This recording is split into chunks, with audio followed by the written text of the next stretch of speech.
भैया जब केहू ससुरारी जाला आ ससुरारी में ससुरारिये के लोग जब ना पूछे तो का बीतेला तो वे लोगे बता सकता। तो लोग बता दे सकता नहीं हम कि ज्योति भाभी ब्याह के बाद पहला बार अपना ससुरारी आरा में आइल बड़ी और आरा में जब अली तो उनकर घर के लोग उनका पूछबे ना कइल आ उनकर गोतिया रिश्तेदार नाता इतना लोग मानदान कैलस कि कहीं मत, लेकिन वजह हक बनत रहे घर के लोग के।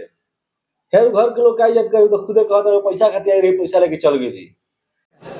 हाँ, ज्योति भाभी नहीं आई, वो नहीं आई। अच्छा अच्छा, और क्या कहिएगा?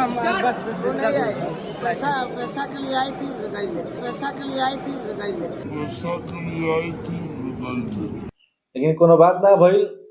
हम तो कहूँ कि घर घर पतो है बाड़ी तो पतो की तो सही देवे के चाही, लेकिन कहीं ना कहीं पावर स्टार पहुंच से गलत बाणे और उनका एक मुद्दा उठावे के चाही बात और उनके रखे के चाही, अपनावे के चाही।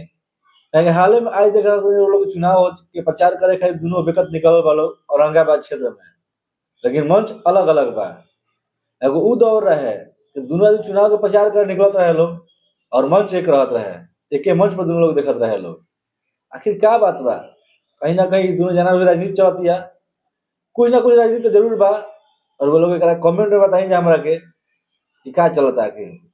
खैर ज्योति भाभी एगो गिर प्रवेश में के शुभ अवसर पे आरा में अली, बहुत स्वागत भइल, मंच पर भी अली और कुछ दूसरा बोलबे कैली, वीडियो में देख सकता है जा।